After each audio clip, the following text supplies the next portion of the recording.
Hi friends, good morning. ಎಲ್ಲರೂ ಹೇಗಿದ್ದೀರಾ? ನಾನು ನಿಮ್ಮ ಯೂಟ್ಯೂಬ್ ಗೆಳತಿಯ ಆಶಾರಾಣಿ, ಮಲೆನಾಡು ಹುಡುಗಿ. ನನ್ನ ಯೂಟ್ಯೂಬ್ ಚಾನಲ್ಗೆ ನಿಮಗೆಲ್ಲ ಮತ್ತೊಮ್ಮೆ ಸ್ವಾಗತ. ಸ್ನೇಹಿತರೆ, ನಾನಿವತ್ತು ಒಂದು ಅದ್ಭುತವಾದ ವಿಷಯದೊಂದಿಗೆ ಬಂದಿದ್ದೀನಿ. ಅದು ಏನಪ್ಪ ಅಂತಂದರೆ, ಪೌರಾಣಿಕ ಹಾಗೂ ಐತಿಹಾಸಿಕ ಎರಡೂ ಹಿನ್ನೆಲೆಗಳುಳ್ಳ ಒಂದು ವಿಚಿತ್ರ ಪಕ್ಷಿ, ಪ್ರಪಂಚದಲ್ಲೇ ಅತ್ಯಂತ ಬಲಶಾಲಿಯಾದ ಪಕ್ಷಿ, ಶೌರ್ಯಕ್ಕೆ ಸಾಹಸಕ್ಕೆ ಹೆಸರಾದಂತಹ ಪಕ್ಷಿ, ನೂರಾರು ಆನೆಗಳಷ್ಟು ಬಲವನ್ನು ಒಟ್ಟಿಗೆ ಹೊಂದಿರುವಂತಹ ಒಂದು ಶಕ್ತಿಶಾಲಿಯಾದ ಪಕ್ಷಿಯ ಬಗ್ಗೆ ತಿಳಿಸಲು ಬಂದಿದ್ದೇನೆ. ಆ ಪಕ್ಷಿ ಯಾವುದಪ್ಪ ಅಂತಂದರೆ ಗಂಡು ಬೇರುಂಡ.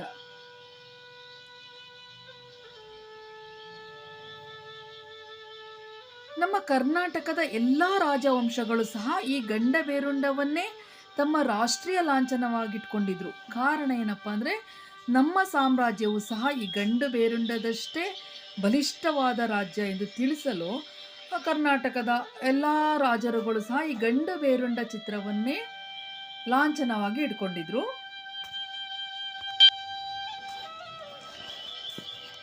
ಫ್ರೆಂಡ್ಸ್, ಈ ಥರ ಪಕ್ಷಿ ನಿಜವಾಗ್ಲೂ ಇತ್ತ ಅಥವಾ ಕಾಲ್ಪನಿಕನ? ಇದು ಸತ್ಯನ ಸುಳ್ಳ? ಅಥವಾ ಪೌರಾಣಿಕ ಒಂದು ದೇವತೆಗಳಿಂದ ಜನ್ಮ ತಾಳಿದ ಈ ಪಕ್ಷಿ ನಿಜವಾಗ್ಲೂ ಬಲಶಾಲಿಯಾಗಿತ್ತ? ಈ ಪಕ್ಷಿಗೆ ಮಾನವ ರೂಪವನ್ನು ಕೊಟ್ಟವರು ಚಾಲುಕ್ಯ ಅರಸರುಗಳು. ಇದೆಲ್ಲವನ್ನು ತಿಳಿಸೋಕ್ಕೂ ಮುಂಚೆ ನನ್ನ ಚಾನಲ್ನ ಯಾರು ಹೊಸದಾಗಿ ನೋಡ್ತಾ ಇದ್ದೀರಾ, ದಯವಿಟ್ಟು ಸಬ್ಸ್ಕ್ರೈಬ್ ಮಾಡ್ಕೊಂಡು ನೋಡಿ, ಕಾಮೆಂಟ್ ಮಾಡಿ, ಶೇರ್ ಮಾಡಿ, ಲೈಕ್ ಮಾಡಿ.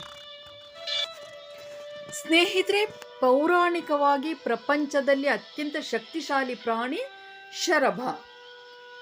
ಅತ್ಯಂತ ಶಕ್ತಿಶಾಲಿ ಶೌರ್ಯ ವೀರ್ಯದಲ್ಲಿ ಪಕ್ಷಿ ಗಂಡು ಬೇರುಂಡ.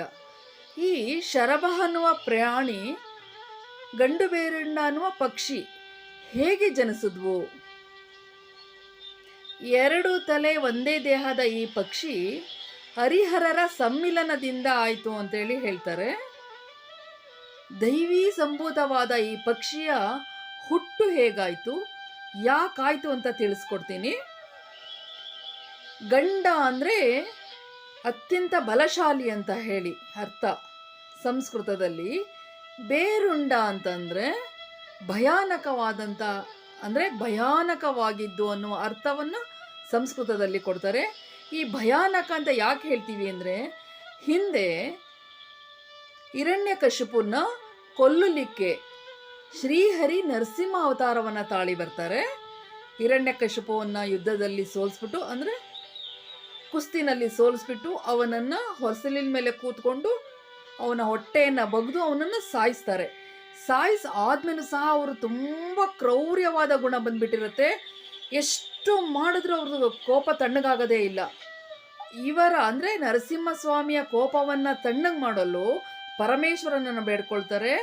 ಆಗ ಪರಮೇಶ್ವರ ಋಷಭ ಅಂದರೆ ಸಿಂಹ ದೇಹ, ಮನುಷ್ಯನ ಮುಖ, ಪಕ್ಷಿಯ ರೆಕ್ಕೆ ಎಲ್ಲ ಇರುವಂತಹ ಶರಭ ವೇಷ ಧರಿಸಿ ಬರ್ತಾರೆ. ಶರಭ ವೇಷ ಧರಿಸಿ ಬಂದು ನರಸಿಂಹಸ್ವಾಮಿಯ ಕೋಪ ತಣ್ಣಗೆ ಮಾಡಿದ್ರು ಅವ್ರ ಕೋಪ ತಣ್ಣಗಾಗಲ್ಲ.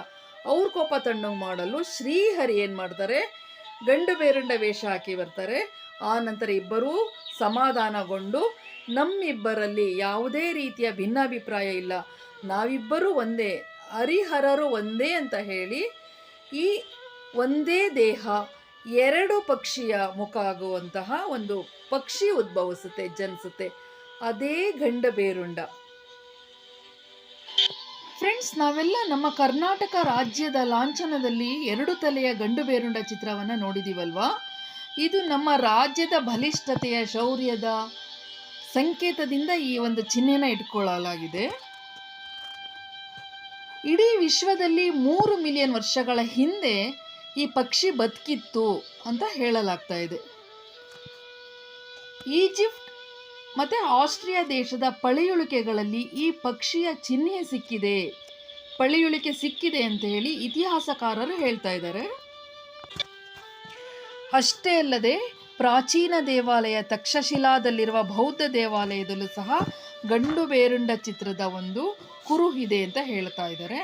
ಈ ಗಂಡು ಬೇರುಂಡ ಲಾಂಛನವನ್ನು ಮೊದಲು ಚಾಲ್ತಿಗೆ ತಂದವರು ಶಕರು. ಶಕರು ಮೊದಲು ಗಂಡು ಬೇರುಂಡ ಲಾಂಛನವನ್ನು ಉಪಯೋಗಿಸಿದ್ದು ಅಂತ ಹೇಳಲಾಗ್ತಾ ಇದೆ. ಆ ನಂತರ ವ್ಯಾಪಾರ ಮಾರ್ಗದ ಮೂಲಕ ಈ ಚಿಹ್ನೆ ಅಂದರೆ ಈ ಲಾಂಛನ ದಕ್ಷಿಣ ಭಾರತಕ್ಕೆ ಬಂತು ಅಂತ ಹೇಳಿ ಇತಿಹಾಸಕಾರರು ಅಭಿಪ್ರಾಯ ಪಡ್ತಾ ಇದ್ದಾರೆ. ದಕ್ಷಿಣ ಭಾರತಕ್ಕೆ ಶಕರಿಂದ ವಲಸೆ ಬಂದಂತಹ ಈ ಲಾಂಛನ ಚಾಲುಕ್ಯರು, ಹೊಯ್ಸಳರು, ಕಾಕತೀಯರು ಮತ್ತು ಕೋಟಾ ಸಾಮ್ರಾಜ್ಯದ ಲಾಂಛನವಾಗಿ ಇದು ತಮ್ಮ ಶಕ್ತಿಯ ಸಂಕೇತವಾಗಿ ಅಲ್ಲಿ ಬಳಕೆ ಆಗ್ತಾಯಿತ್ತು. ಆ ನಂತರ ವಿಜಯನಗರ ಅರಸರಿಂದ ಮೈಸೂರು ಅರಸರು ಹಾಗೂ ನಮ್ಮ ಶಿವಮೊಗ್ಗ ಆಳಿದ ಕೆಳದಿ ಅರಸರ ವಂಶಕ್ಕೆ ಇದು ಸಾಂಕೇತಿಕ ಲಾಂಛನವಾಗಿ ಇದು ಬಳಕೆಗೆ ಬಂತು. ಕೆಳದಿಯ ರಾಮೇಶ್ವರ ದೇವಸ್ಥಾನದಲ್ಲಿ ಮೇಲ್ಛಾವಣಿಗೆ ಅದ್ಭುತವಾದಂತಹ ಗಂಡ ಬೇರುಂಡದ ಆ ಲಾಂಛನದ ಚಿತ್ರವನ್ನು ಮನಮೋಹಕವಾಗಿ ಚಿತ್ರಿಸಿದ್ದಾರೆ. ಅತ್ಯಂತ ಬಲಿಷ್ಠವಾದ 2 ತಲೆಯ ಗಂಡ ಬೇರುಂಡವನ್ನು ಚಿತ್ರಿಸಿದ್ದಾರೆ. ಎಷ್ಟು ಅದು ತನ್ನ ಶೌರ್ಯ ಮೆರೆದಿದೆ ಅಂದರೆ ತನ್ನ ಕೊಕ್ಕಿನಲ್ಲೇ ಒಂದೊಂದು ಕೊಕ್ಕಿನಲ್ಲೂ ಸಿಂಹ ಮತ್ತು ಆನೆಯನ್ನು ಕಚ್ಚಿ ಹಿಡಿದಿದೆ. 2 ತಲೆಯು ತಮ್ಮ ತಮ್ಮ ಕೊಕ್ಕಿನಲ್ಲಿ ಸಿಂಹ ಮತ್ತು ಆನೆಯನ್ನು ಕಚ್ಚಿ ಹಿಡಿದಿದೆ.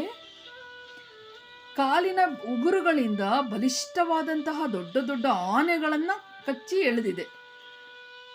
ಇದು ಮೇಲ್ಛಾವಣಿಯಲ್ಲಿ ಆಹಾರ ಸರಪಳಿಯಲ್ಲಿ ಇದನ್ನು ತೋರಿಸಿದ್ದಾರೆ. ಇನ್ನೊಂದು ಮುಖ್ಯವಾದ ವಿಷಯ ಅಂದರೆ ಈ ಶಕ್ತಿಶಾಲಿ ಪಕ್ಷಿಗೆ ಮಾನವ ರೂಪ ಕೊಟ್ಟು, ಮನುಷ್ಯನ ರೂಪ ಕೊಟ್ಟು, ರೌದ್ರಾವತಾರದಲ್ಲಿ ರೌದ್ರ ರೂಪದಲ್ಲಿ ಶತ್ರುಗಳನ್ನು ಹಿಡಿದು ನುಂಗುತ್ತಿರುವಂತೆ ಚಿತ್ರಿಸಿರುವ ಕೀರ್ತಿ, ಹೆಮ್ಮೆ ಚಾಲುಕ್ಯರಿಗೆ ಸಲ್ಲುತ್ತದೆ. ಕ್ರಿಸ್ತಶಕ 1047ರಲ್ಲಿ ಕಲ್ಯಾಣಿ ಚಾಲುಕ್ಯರ ಜಗದೇಕ ಮಲ್ಲ ಹಾಗೂ ತ್ರೈಲೋಕ್ಯದ ಸೋಮೇಶ್ವರದ ದಂಡನಾಯಕ ಚಾವುಂಡರಾಯರಸ ಇವರು ದಕ್ಷಿಣ ಭಾರತವನ್ನು ಗೆದ್ದು ರಾಜ್ಯ ವಿಸ್ತರಣೆ ಮಾಡ್ತಾರೆ. ಅದರ ಸವಿನೆನಪಿಗಾಗಿ ಬಳ್ಳಿಗಾವಿಯಲ್ಲಿ 40 ಅಡಿ ಎತ್ತರದ ವಿಜಯ ಸ್ತಂಭವನ್ನು ಕಟ್ಟಿಸ್ತಾರೆ. ತಮ್ಮ ಶೌರ್ಯ ಸಾಹಸದ ಕುರುಹಿಗಾಗಿ ಅಲ್ಲಿ ಗಂಡ ಬೇರುಂಡ ಪಕ್ಷಿಗೆ ಮಾನವ ರೂಪ ಕೊಟ್ಟು ಗಂಡ ಬೇರುಂಡೇಶ್ವರ ಅನ್ನೋ ಹೆಸರಿನಲ್ಲಿ ಅವನನ್ನು ಪೂಜಿಸಲಿಕ್ಕೆ ಶುರು ಮಾಡ್ತಾರೆ. ಈ ಏನು ವಿಜಯ ಕಂಬ ಇದೆಯಲ್ಲ, ಇದು ಸುಮಾರು 3.05 ಮೀಟರ್ ಎತ್ತರದ 2 ಹಂತಗಳಲ್ಲಿ ಚೌಕಾಕೃತಿನಲ್ಲಿ ಕಂಬವನ್ನು ಕಟ್ಟಿ ಆ ವೇದಿಕೆ ಮೇಲೆ 9.10 ಮೀಟರ್ ಎತ್ತರವಿರುವ ವಿಜಯ ಸ್ತಂಭವನ್ನು ಕಟ್ಟಿಸ್ತಾರೆ. ಈ ಸ್ತಂಭದ ಮೇಲೆ 82 ಸಾಲಿನ ಕನ್ನಡ ಲಿಪಿ ಭಾಷೆಯನ್ನು ಬರೆಸಿದ್ದಾರೆ. ಅಂದರೆ 82 ಸಾಲಿನ ಲಿಪಿ ಬರೆದಿರುವಂತಹ ಶಾಸನ ಇದೆ. ಕಲ್ಯಾಣಿ ಚಾಲುಕ್ಯರ ಚಾವುಂಡರಾಯರಸನು ಇದನ್ನು ಬರೆಸಿರೋದು. ಇದರ ಲಿಪಿ ಕಾಣಿಸಲ್ಲ, ತುಂಬ ಅಂದರೆ ಅದು ರಕ್ಷಣೆಗಾಗಿ ಬೇಲಿ ಹಾಕಿದರೆ, ಹಾಗಾಗಿ ದೂರದಿಂದ ತೆಗೆದ್ರೆ ಲಿಪಿ ಕಾಣಿಸಲ್ಲ. ಈ ಸ್ತಂಭದ ವೇದಿಕೆಯ ಗಡಿಯೊಳಗಡೆ ಮನುಷ್ಯ ರೂಪದ ಕಾಲ್ಪನಿಕ ಪಕ್ಷಿ ಗಂಡ ಬೇರುಂಡದ ದುಂಡು ಶಿಲ್ಪವಿದೆ. ಆಲೀಢ ಭಂಗಿಯಲ್ಲಿ ನಿಂತಿರುವ ರೌದ್ರ ರೂಪದ ಪಕ್ಷಿ. ಈ ಪಕ್ಷಿಗೆ ಬಲಿಷ್ಠವಾದ ಮಾನವನ ರೂಪ ಕೊಟ್ಟಿದ್ದಾರೆ. 2 ಬಾಹು, 2 ಕಾಲುಗಳು, ಮುಖನೂ 2. ಆದರೆ ಮುಖದಲ್ಲಿ ಕ್ರೌರತೆ ತುಂಬಿದ್ದಾರೆ. ಶತ್ರುಗಳನ್ನು ಹಟ್ಟಹಾಸದಿಂದ ಹಿಡಿಯಾಗಿ ನುಂಗುತ್ತಿರುವಂತೆ ಚಿತ್ರಿಸಿದ್ದಾರೆ. ಅಂದರೆ ಅದರ ಅರ್ಥ ಏನಪ್ಪ ಅಂದರೆ ಇದು ಮಾನವನನ್ನು ಹಿಡಿಯಾಗಿ ನುಂಗುತ್ತಾ ಇದೆ. ಇದರ ಅರ್ಥ ಏನಂದರೆ ಚಾವುಂಡರಾಯರು ದಕ್ಷಿಣ ಭಾರತವನ್ನು ಗೆದ್ದು ಬಂದಿದ್ರಲ್ವಾ, ಅಂದರೆ ಶತ್ರುಗಳಿಗೆ ನಾವು ಈ ಸಿಂಹ ಸ್ವಪ್ನ, ಗಂಡು ಬೇರುಂಡ ಪಕ್ಷಿಯಷ್ಟೇ ಬಲಿಷ್ಠರಾಗಿ ನಾವು ಶತ್ರುಗಳನ್ನು ಹಿಡಿಯಾಗಿ ನುಂಗು ಬಿಡ್ತೀವಿ ಅನ್ನೋ ಸಂಕೇತವಾಗಿ ಇದನ್ನು ಸೃಷ್ಟಿಸಿದ್ದಾರೆ. ಜೊತೆಗೆ ಈ ಗಂಡು ಬೇರುಂಡೇಶ್ವರನಿಗೆ ಸಂಪೂರ್ಣ ಆಭರಣಗಳ ತೊಡುಗೆಗಳನ್ನು ತೊಡಿಸಿದ್ದಾರೆ.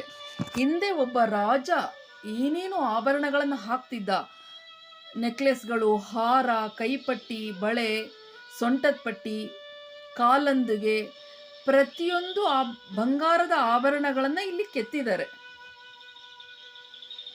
ನೆರಿಗೆಯ ವಸ್ತ್ರವನ್ನು ಸಹ ಇವನಿಗೆ ಹಾಕಿದ್ದಾರೆ. ಎಷ್ಟು ಅದ್ಭುತವಾದ, ಎಷ್ಟು ಒಂದು ಮನಮೋಹಕವಾದ ಒಂದು ಈ ಶಿಲ್ಪದ ಒಂದು ಕೃತಿ ನೋಡಲಿಕ್ಕೆ ಒಂದು ಕಣ್ಣಿಗೆ ಹಬ್ಬ ಅನಿಸುತ್ತೆ.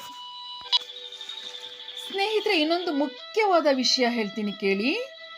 ಈ ಗಂಡಬೇರುಂಡೇಶ್ವರ ಇರುವಂತಹ ಊರಿನಲ್ಲಿ ಯಾರೇ ಹೊರಗಿನವರು ಬರ್ತಾರೆ ಅಂತ ತಿಳ್ಕೊಳ್ಳಿ, ಪ್ರಯಾಣಿಕರು ಅಥವಾ ಬೇರೆ ಊರಿನವರು, ಅವರಿಗೆ ಆ ಸ್ಥಳದಲ್ಲಿ ಸರ್ಪ ಏನಾದರೂ ಕಚ್ಚಿದರೆ ಆ ಮನುಷ್ಯರು ಆ ಊರಿನ ಒಳಗೆ ಇರುವವರೆಗೂ ಅವರು ಸಾವನ್ನಪ್ಪುವುದಿಲ್ಲ. ಅವರಿಗೆ ವಿಷ ಏರೋದೇ ಇಲ್ವಂತೆ. ಅವರು ಆ ಊರಿನ ಗಡಿ ದಾಟಿದ ಮೇಲೆ ತಮ್ಮ ಪ್ರಾಣವನ್ನು ಕಳ್ಕೊಳ್ತಾರೆ. ಎಂಥ ಪವಿತ್ರವಾದ ಸ್ಥಳ ಅಲ್ವಾ ಇದು.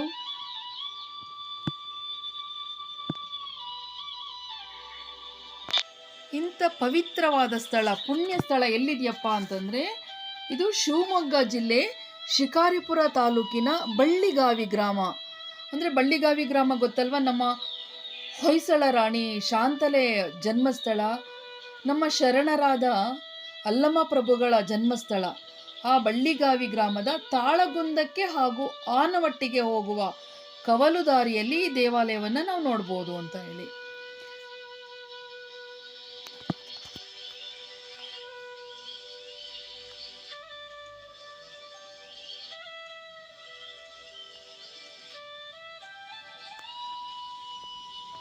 ಶೌರ್ಯ ಸಾಹಸಕ್ಕೆ ಹೆಸರಾದ ಈ ಪಕ್ಷಿಯ ಬಿರುದುಗಳನ್ನು ಅರಸರುಗಳಿಗೆ ಕೊಡ್ತಾ ಇದ್ರಂತೆ. ವಿಜಯನಗರದ ಅರಸರಾದ ಇಮ್ಮಡಿ ದೇವರಾಯರ ಬಿರುದು ರಾಯ ಗಜ ಗಂಡ ಬೇರುಂಡ ಅಂತ ಬಿರುದಿತ್ತು. ಕೃಷ್ಣದೇವರಾಯರಿಗೆ ಗಜಾಂಗ ಗಂಡ ಬೇರುಂಡ ಅಂತ ಹೆಸರಿದ್ರೆ, ಅಚ್ಯುತರಾಯರಿಗೆ ಹರಿಭಾ ಗಂಡ ಬೇರುಂಡ ಅಂತೇಳಿ ಬಿರುದಿತ್ತು. ಮೈಸೂರು ಅರಸರು ತಮ್ಮ ನಾಣ್ಯವನ್ನು, ಚಿನ್ನದ ನಾಣ್ಯದ ಮೇಲೆ ಗಂಡು ಬೇರುಂಡ ಚಿತ್ರವನ್ನು ಮುದ್ರಿಸಿದ್ರು. ಕ್ರಿಸ್ತಶಕ 1973 ನಂತರ, ನಮ್ಮ ರಾಜ್ಯ ಕರ್ನಾಟಕವಾದ ನಂತರ, ಅಂದರೆ ಅದಕ್ಕೂ ಮುಂಚೆ ಮೈಸೂರು ಸಂಸ್ಥಾನ ಅಂತ ಇತ್ತು, ಕರ್ನಾಟಕ ರಾಜ್ಯ ಅಂತ ಹೆಸರಿಟ್ಟ ನಂತರ ನಮ್ಮ ಕರ್ನಾಟಕ ಸರ್ಕಾರದ ಲಾಂಛನದಲ್ಲಿ ಸಹ ಈ ಗಂಡ ಬೇರುಂಡ ಸೇರಿಸಿಕೊಂಡಿದ್ದಾರೆ. ಕಾರಣ ನಮ್ಮ ರಾಜ್ಯ ಬಲಿಷ್ಠವಾದ ರಾಜ್ಯ ಅಂತ ಹೇಳಿ. ಕನ್ನಡದ ನೆಲ, ಜಲ, ಭಾಷೆ ಹಾಗೂ ಕನ್ನಡಿಗರಾದಂತಹ ನಮ್ಮೆಲ್ಲರ ಸಾರ್ವಭೌಮತ್ವ ಹಾಗೂ ಶಕ್ತಿಯ ಸಂಕೇತವಾದಂತಹ ಗಂಡ ಬೇರುಂಡದ ಬಗ್ಗೆ ತಿಳಿದ ನಮಗೆಲ್ಲರಿಗೂ ನಮ್ಮ ಕನ್ನಡಾಂಬೆ, ನಮ್ಮ ಭುವನೇಶ್ವರಿಯ ಕೃಪಾ ಕಟಾಕ್ಷ ನಮ್ಮೆಲ್ಲರ ಮೇಲಿರಲಿ. ಸ್ನೇಹಿತರೆ, ಈ ವಿಡಿಯೋ ಕೇವಲ ವೀಕ್ಷಕರಿಗಷ್ಟೇ ಅಲ್ಲದೆ ವಿದ್ಯಾರ್ಥಿಗಳಿಗೆ ತುಂಬ ಸಹಕಾರಿಯಾಗುತ್ತೆ. ಇತಿಹಾಸ ಇಷ್ಟಪಡುವ ಪ್ರತಿಯೊಬ್ಬರಿಗೂ ಇದು ತುಂಬ ಇಂಟ್ರೆಸ್ಟಿಂಗ್ ಆಗಿದೆ. ಹಾಗಾಗಿ ಈ ವಿಡಿಯೋವನ್ನು ದಯವಿಟ್ಟು ಶೇರ್ ಮಾಡಿ. ಈ ವಿಡಿಯೋ ನೋಡಿದ ನಿಮಗೆಲ್ಲರಿಗೂ ಥ್ಯಾಂಕ್ಸ್ ಹೇಳ್ತಾ ನನ್ನ ವಿಡಿಯೋವನ್ನು ಮುಗಿಸ್ತಾ ಇದ್ದೀನಿ. ಲೈಕ್ ಕೊಡಿ, ಕಾಮೆಂಟ್ ಮಾಡಿ, ಶೇರ್ ಮಾಡಿ. Thank you so much.